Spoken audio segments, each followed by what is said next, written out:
This random book about tennis has helped me build my dream life for the one simple fact that it changed the way I see the world in one very specific area. And in this video, I want to basically share what that is and how you can use it to build your own dream life. This all started because I grew up being a people pleaser, probably like you did as well, where you're looking to be told what to do, you want to make other people happy, and you kind of forget about yourself and the things that you want to achieve and trusting yourself. That's something that gets programmed into us through school because we're told what to do, we're told what homework to do, where to go and when and what to do, and just you get controlled and programmed to follow someone else's instructions. And if you keep going down that path, you're going to keep building someone else's dream life because you're following their instructions and their rules. And if you're watching this video, you're most likely in a similar position to myself where, you know, you might have left school, you might have quit a job, you might have left university to go and do the thing that you want to be able to do because you know that you want to make money online, you want to be able to travel, you want to be able to create content and live a different life. And that's why you're watching this video. And I was in the same position as you just over, 1 to 2 years ago. And I was thinking about making that decision. Last year I did, and now I'm here in Bali with a business that works online and a content and a business. And it's all because of this book helping me change the way I saw the world. And in this video, that's what I want to share with you right now. The first way that it's really changed my life is that we all know the trap that we get into when we might have a goal or something that we want to start achieving that we know we want, right? We'll go to YouTube and we'll try and search up and we'll try and get a bunch of tips and strategy and hacks or whatever to achieve it, right? And this is where the problem comes in, because you look at someone and then you start, you get maybe some success off of what they tell you, and then eventually you only look to that person of what to do next. And again, you kind of get trapped in an information cycle of just following what you're meant to do or just following what you're told to do. And I did the exact same thing. My main thing is creating content and building businesses. I love the creator economy, I love content, I love all this kind of creation process. I have been doing so since I was super young. And I decided to build my personal brand about 3 years ago now. It was a big trend, it was a booming thing. I was like, perfect, this is what I want. This is actually what I've been looking to start building and looking to start creating, and now this is a name and a method that I can start following, right? And at the start, for the first 2 years, all I did was follow what I was told to do. Follow what I was told to do by the gurus. They were telling me to use trending audios that would go viral, use ChatGPT to write my scripts, copy videos from other people. And I thought this was the right thing to do because I was told to do it. And because I spent a lot of my life listening to other people, not trusting myself, and following what I was meant to do, I followed it. But 2 years later, I had posted 600 videos on my Instagram account and only grown to 600 followers. I think that's enough proof to show me that that wasn't working. The other thing they tell you to kind of keep you in that cycle is consistency and kind of like luck in a way. So just keep going, it's gonna happen. Which is an interesting one, to keep you stuck. And to an extent then, I just got fucking demotivated, and I had posted 600 times. I was daily posting for 2 years. Think about that. Editing, creating, ideating videos every single day for 2 years and never seeing real results from it. Sucks.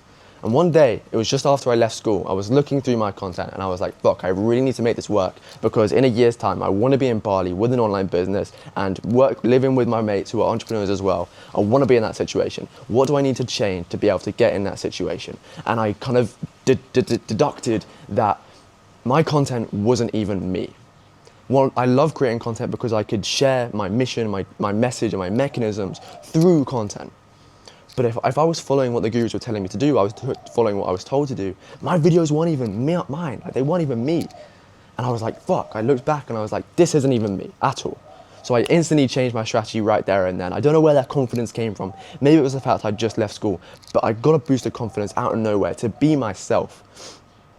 And this is what this book is talking about. And I'll get onto the specific point from this book in just a second, but I want to keep telling you the story of how this worked out now. Afterwards, I just started to learn storytelling. I love storytelling. Again, it's in the content, it's part of who I am as a person. But I started applying it to short form, telling my story, really making content me, so I could look back and even if it got no results, it would be a documentary of my life. That's what I told myself. But luckily enough, within the first week, my content started to do well. Like literally, I'm not selling you quick results from, just posting actual personal, what I call one-of-one content. That's what we've got on the t-shirt right here. I'm not selling you quick results, but that is actually what happened for me. I changed it and a week later, people started to really connect with my story. I can't believe what it was. It was like I doubled or tripled my account growth in a week, which is actually insane. So literally I grew what it took me to grow in a year in 3 days. So I'd gone from like 600 to like 1,200 followers in a week. 12 months later, I'm here with over 20,000 followers in a business built off of the back of it because I tell stories and I build a loyal audience. I'm not like one of those creators that will go viral off of one video and have a massive audience that's empty, really. I'm one of those creators that has a loyal audience and has a real genuine community built up because they've turned their name into their niche. And that's what happens when you trust yourself and you make content that is yourself. And that brings me back to the point in this video. This talks about how you apply it into tennis, but it's also a philosophy for life as well, because the main thing in this book is trust yourself. Because when you trust yourself and you don't overthink, you get into a flow state. And that's what I love. I spent a lot of this summer playing tennis. And the best points that I had, the best games that I had, the best time I played tennis, the best time I fucking performed in tennis, I wasn't thinking about what shot to play. I wasn't thinking about the strategy. I learned that before. I studied the best things before, I practiced it before, so I'm still using information and knowledge to increase my level, but I'm not thinking about it as I'm doing it. That's why when I'm writing videos and writing scripts, I'm not sitting there necessarily with my scripting structure in front of me while I'm going through the video. Sometimes it will, because it's good to practice. But if I'm like a video like this, I haven't recorded, I haven't scripted any of this, and what I'm doing is trusting myself that I will go and say what I want to say. And that will keep it personal at least. Then when you mix that with the right information and the right knowledge and you make it yours, you combine incredible skill sets with personal stories. So what you get is sick fucking content that no one else can copy. And that's what you can do when you merge these two things together. And that's why I've been able to grow such a successful brand and businesses from my personal brand, is because people resonate with me because of the content I put out, because it's so me. They feel like they're genuinely having a conversation with me. You can ask any of the boys right here that are with me, like me speaking right now, is that how I speak to them? And they would say yes, because this is just how I communicate. And that's the thing that this book has given me. The inner game of tennis is to relax, to be you, to follow, like get into flow state, to not overthink what you're doing and just trust yourself. It's the inner game, right? And if you are trying to build a personal brand or post content, that's the best bit of advice that I could give you. Learn the theory, learn storytelling, learn the strategy, understand that you're building a brand and not content, and just put yourself into each individual piece of content. Because it doesn't matter then if one goes viral or one flops or one goes sideways and one goes left. It's like, it doesn't matter, because all your pieces of content build up a personal brand. That is you. So you put you in every single bit of content. That's how you build a personal brand, and that's how you build a one-of-one personal brand. A one-of-one personal brand is one that is built off of your name. It's not built off of a niche, it's built off of you, your story. And then you sell through your story to be able to make money and to monetize and to help more people. That's what I do. That's what I have done with my personal brand. If you're interested in learning more about that, you can look at the links and descriptions. We run a community where we bring in 50 people every 9 weeks to help them build one-of-one personal brands, scale them, help them understand what their story is and apply it into the content that they put out, and trust themselves to build a one-of-one personal brand that is truly them. We've hosted multiple in-person mastermind events that have changed people's lives because we just understand that they are them, they are unique, and that's the thing that they need to use. Lean into your uniqueness as your competitive advantage. Use that.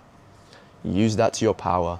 Trust yourself, allow yourself to get into a flow state. The work that we do is inherently creative. Building businesses and creating content is a creative endeavor. Anyway, that's enough from me in this book. I'm gonna keep reading this. I haven't even finished it yet, and this is kind of what I've found about from it. I'm gonna keep reading this. I'm gonna speak about this book more because I absolutely fucking love it. And I'm gonna stop yapping now. Go and create your content, go and put yourself in it, learn the right frameworks, learn the right scripts, become a beast at creating content, but relax and put yourself into it and be one-of-one when you create your content. Thanks for watching. Drop a subscribe, drop a comment, drop a like. And if you're interested in joining a school community that we have about building one-of-one personal brands, check the link in the description. You can watch a video where it tells you a bit more about it and what you get and everything like that. It's super, super sick. Anyway, I'll let you check that out. Thanks for watching. See you soon.